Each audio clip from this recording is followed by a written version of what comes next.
About the divine.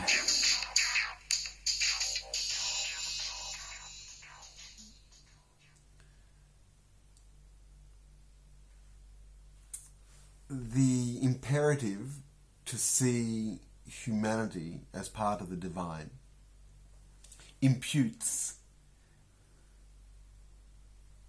a relationship with the other.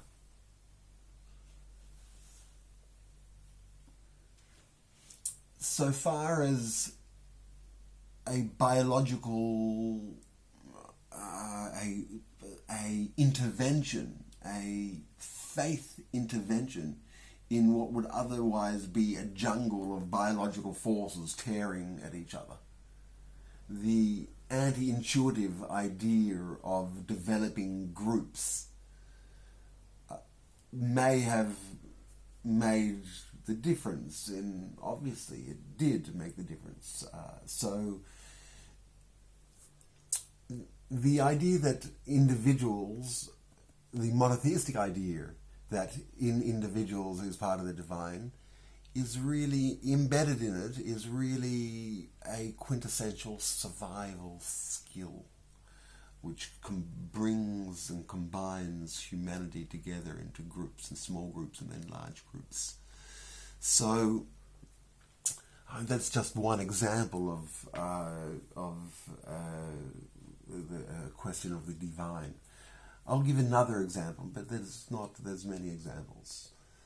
If we are to assume that the physicists are right and the universe can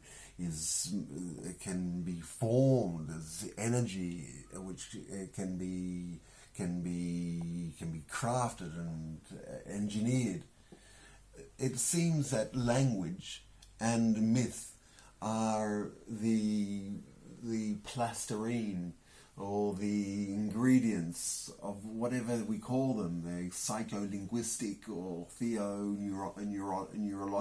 neurological. This interface, this interwoven interface between different logic and morality and sequences which emerge from sets of positions which are not necessarily which don't have biological origins. They have moral, legal.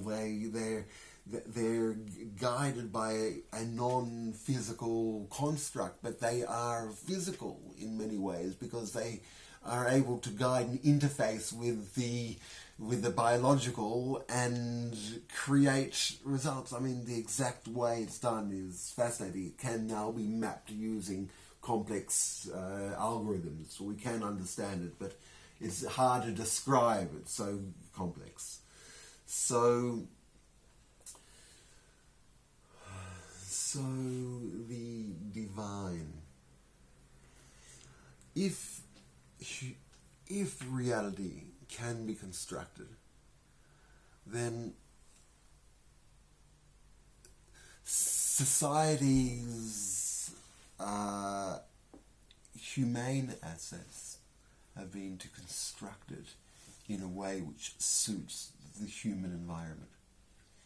And that's, I think, what a theologian is and what divine is, to not so much to see reality in the lens, a brutal lens that it can easily be seen in, but rather to see it in a way which combines and which endows humanity and justice, and which allows for the perpetuation and the flourishing.